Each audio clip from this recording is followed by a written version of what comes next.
Broadcasting live from the Business RadioX studios in Atlanta, Georgia, it's time for High Velocity Radio. Lee Cantor here, another episode of High Velocity Radio, and this is going to be a good one. Today on the show, we have Daniel Scola with Hoffman Baron. Welcome, Dan. Thanks, Lee. Thanks for having me. I am so excited to learn what you're up to. Tell us a little bit about Hoffman Baron. How are you serving folks? Yeah, so we're an intellectual property law firm, and that means we're exclusively devoted to procuring, protecting, and enforcing protection of ideas, creations, and expressions of those ideas into intellectual property.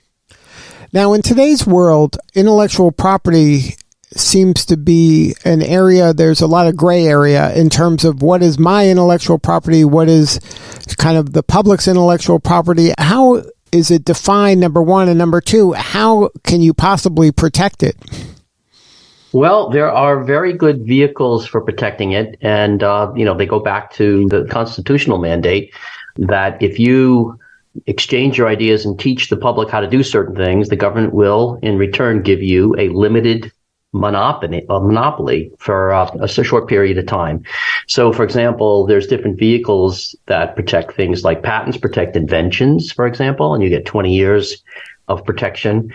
And then you've got the creation of expressions and ideas that go into like brands, and that's covered by trademarks. And then you've got copyrights, which is, protection of things that are reduced to a tangible form, like books, movies, dance steps, and so forth and so on. And what actually happens is these rights become property rights. Just like real property, like you can sell real property, it's an asset. You could license it. You could rent your land, for example. Same thing goes on with assets that are formed from these intangible ideas. You reduce them to a tangible form, and they become property rights that you can license, you can sell, and they're quite valuable. Now, the area where for me it gets gray, and I was in Chicago the other day with my son, and we were walking, and there was a truck that was selling like a roofer or it was some manual labor vehicle. And on it, they had pictures of all kinds of superheroes that are well known. And then my son made a comment about, wow, how'd they do that? And I'm like, something tells me they didn't ask for permission to do that, that they just did that. And so how, is Marvel going to search these people out to try to tell them to stop doing this? It just seems like that in today's world where there's so much content just constantly being thrown around, it's hard to defend your trademarks or your marks in terms of everywhere that somebody is misusing it. Well, that's a very good question, but there also is a very good answer to it. Normally what most companies do who have certainly the famous brands, for example, like the Marvel comics, all those action figures, they have, a daily, weekly, and a monthly program where they police their marks and the use of their marks. So they hire people. Sometimes it's outside law firms like ourselves. And we look to see, on a constant, ongoing basis, monitoring a basis, who is using something that is similar or identical. Because it's not just using identical, it's something that's confusingly similar to the public. And so what happens then is, they'll get a letter saying, you either have to stop doing this, or you have to have some discussions with us to allow, us to develop maybe a license situation. It's just a way of policing it. So you really do have to one of the big, advantages of having IP is that when you do get a copycat, you do have rights to stop them from doing it. And I know that there's a lot of content out there, but it's also a lot easier to find the content these days. So, you can search and find lots of things. It used to be, and they still do it to some extent. It used to be in the old days, before social media became so prevalent, you could hear in a restaurant, for example, you could hear various songs that well-known music being played in the background. Well, all those commercial establishments have licenses to play that music. and they go through a single source. Usually it's ASCAP, and they're responsible for giving royalties to all of the performers and the people who have copyrights in the music, and they pay a limited amount for a certain amount of plays that they're, it's sort of an average, and they go back, and it's a little bit on the honor system, but they do audit it. So, all those restaurants that are playing commercially available music are paying license fees on those. So, you can imagine how many restaurants out there and how many royalties are getting paid just for that. And that's restaurants. It applies to any commercial situation. And yeah, you're right. You've got to monitor it and police it. And then you've got to get someone to write the letter or actually, follow up on something like a lawsuit. And if you don't follow up, are you at risk of losing your marks? Well, you do have some risks if you don't follow up.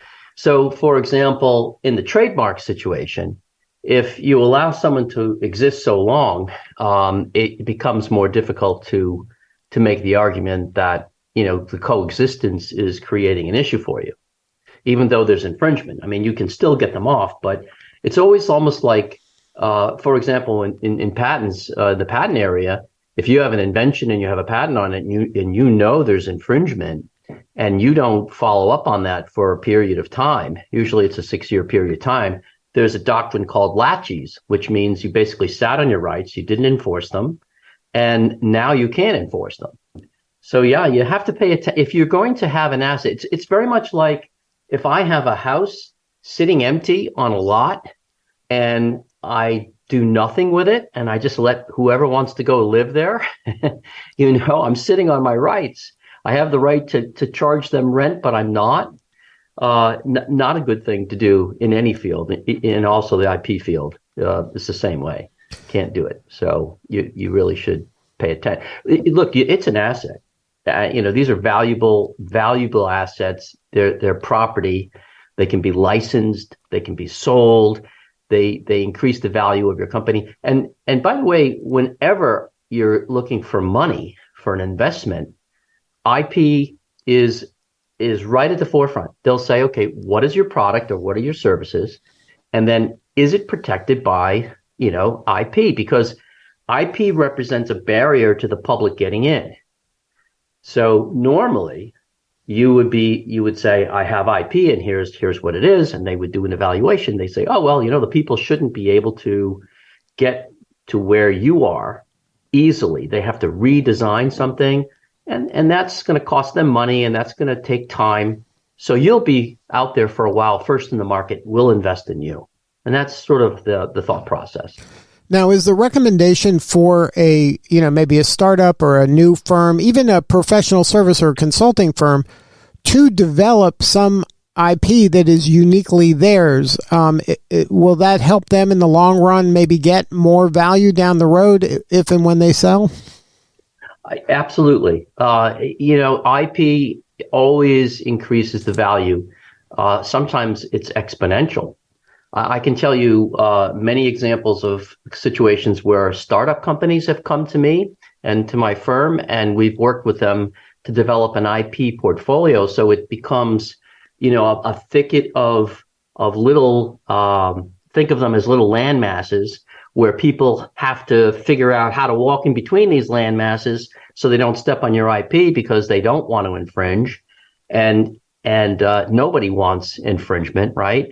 But that you can enforce it if someone does. So it's a real barrier, and they have to redesign, spend the money, and sometimes they just go, it's too expensive, it's too difficult. I will just take a license from them, and I'll just compete with them. But I'll make mine a different name, so I'll call it a different brand, and I'll work on my brand and just try to develop that as opposed to the product, and the patent behind it. But no, almost all investors look very heavily at the market and how they can prevent others from getting into the market if they invest in this particular asset. So if a company has a good portfolio of IP assets or a dominant position in that technology area, in terms of patents and a dominant position in terms of trademark, which is, the awareness, the goodwill associated with the name, and everybody knows it's that company that sells that name, then they really feel much more comfortable, and they do a lot of due diligence before they put hundreds of thousands or even millions of dollars in investments. Now, if somebody is thinking about protecting their IP, when you're working with an IP attorney, is their job just kind of going through the process of protecting it and defending it, or is a good relationship with an IP attorney one in which maybe you're brainstorming together and you're saying, you know what, the IP attorney maybe is making recommendations of, hey, you should think about protecting this, or if you did this a little differently, then that might be protectable. Like, is it kind of more of a partnership, or is it more of a kind of person that's executing some tasks? You've hit on a very important point. It's actually the latter. It's a person who is in a partnership with the client and has added value in terms of creativity, where to step, where not to step, how to take an idea which might be somewhat narrow and say, listen, we can develop this into a little broader concept and still not be within, the scope of other people's property. And you do searches, you do patent searches, you hire specialized patent search firms, you do an analysis, you say, you know what, there's a range of competitors who are doing something similar. Yours is distinguishable, but it's going to narrow the scope of your protection. Do you still want to go forward with this? Or we can redesign this to actually broaden it out in another aspect, which goes away from those competitors. What do you think? It really is a partnership, and a good IP attorney who is thinking ahead also has to add creativity to it to really be. So what does that mean? It means a lot of times you have to know or learn something about the technology, because we do everything from complex immunology to in engineering, industrial engineering, chemistry, IT, computer, business methods. There's a whole array of technology. So you have a lot of specialists. So you hire people who have, the attorneys have electrical backgrounds, or they have IT backgrounds, or they might be a biological guy or a chemical guy. It's sometimes you get a team, and the same thing goes when you're enforcing it. You have that whole litigation aspect to it, which is more than just protecting it, it's defending it. So yeah, it's an excellent question. It's really a partnership.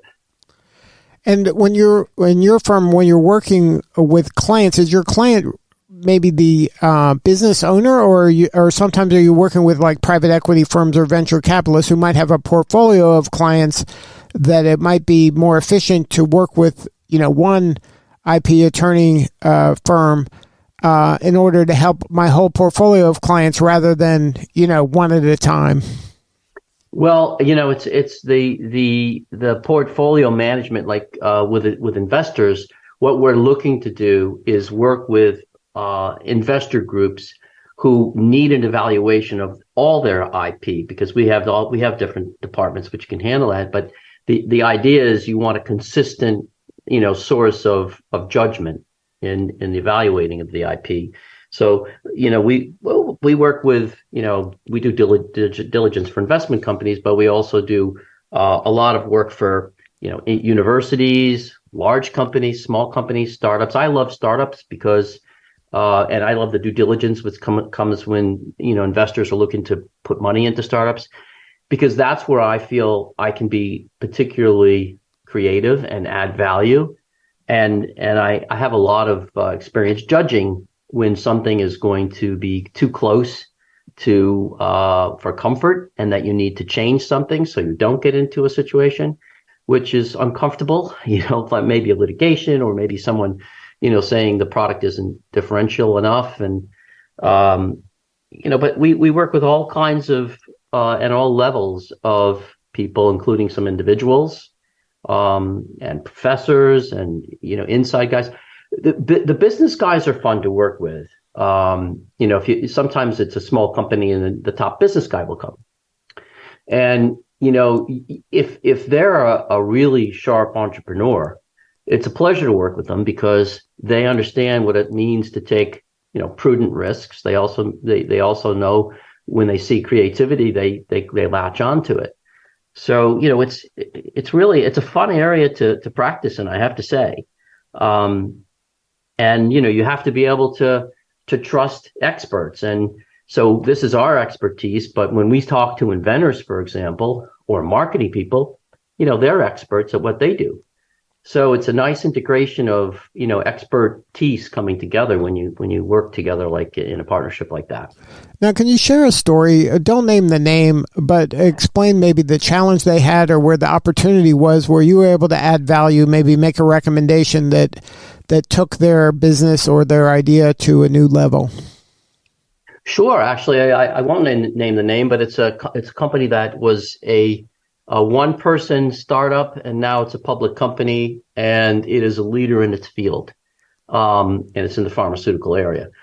They came to me with an idea of how to make a particular dosage form for a drug, and the idea was it came from watching the way California pulp manufacturers dried fruit. And they said, gosh, that's a cool process. I wonder if I can take certain pieces of that, adapt it into a new process and make something that will be useful to deliver drugs, which no one has done before.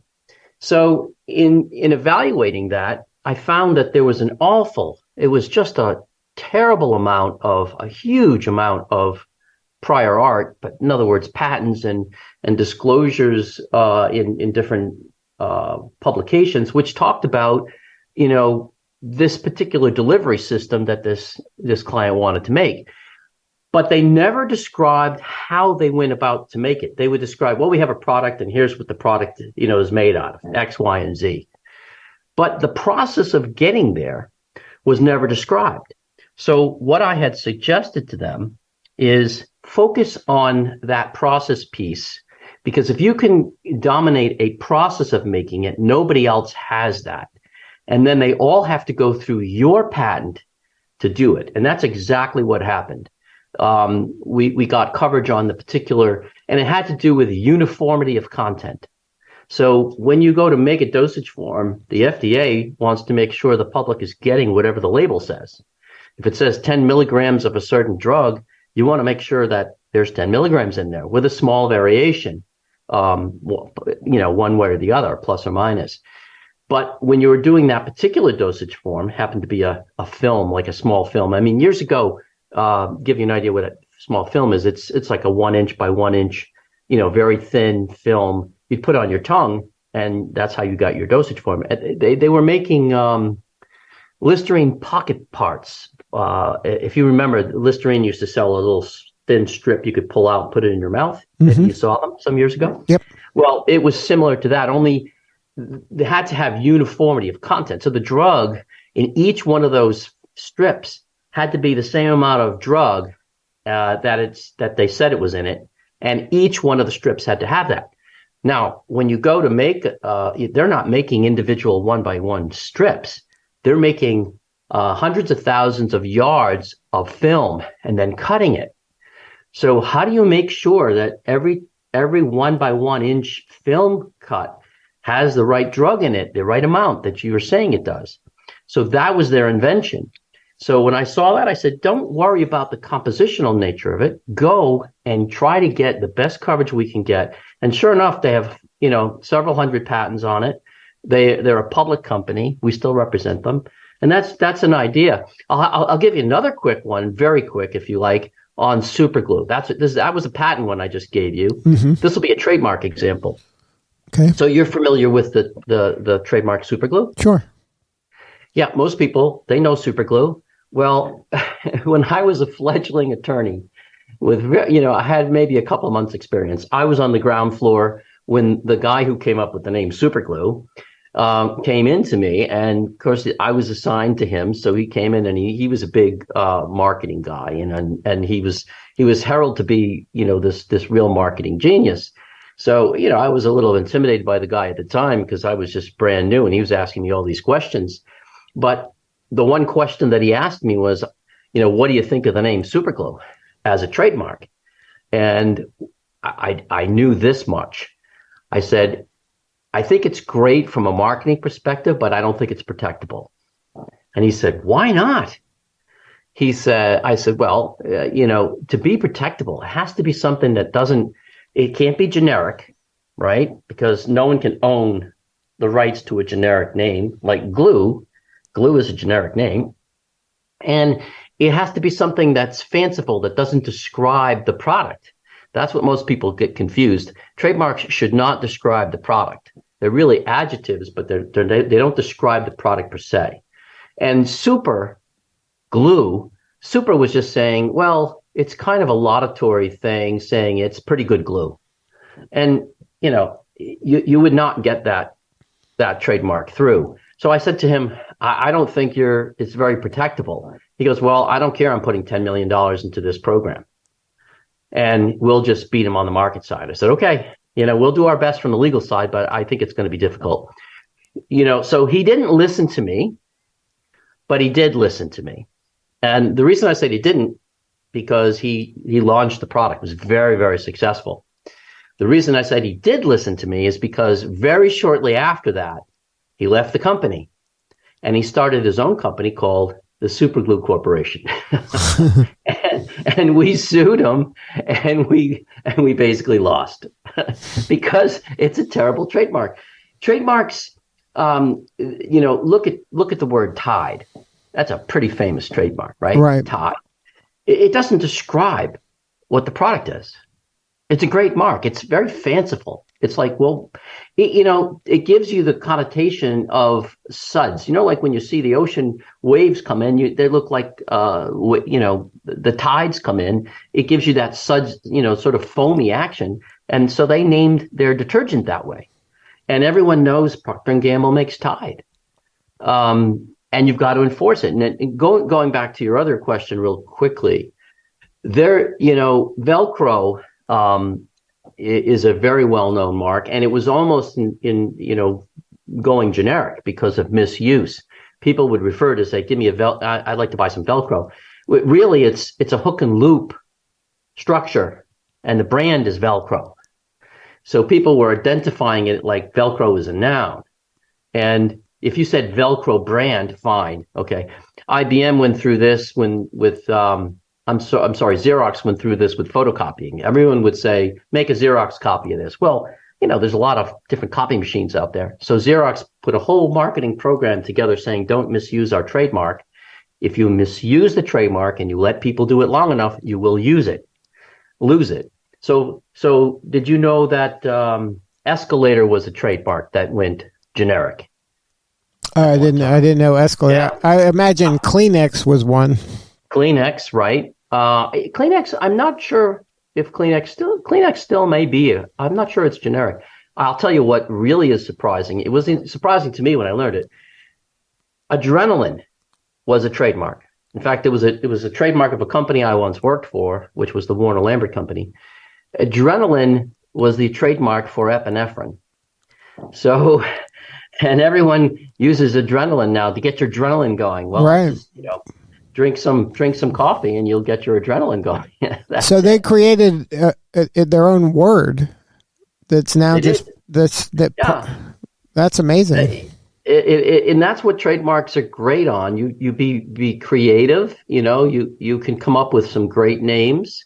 And I'm guessing that adrenaline came from the adrenal glands, right? Right. But they called it it was for a shot that contained epinephrine, and that's what they named it. So, it's these trademarks can be extremely valuable. I mean, and sold. I remember when Johnson & Johnson bought the Mylanta name, they bought it. In fact, I was involved in the sale, and Mylanta was it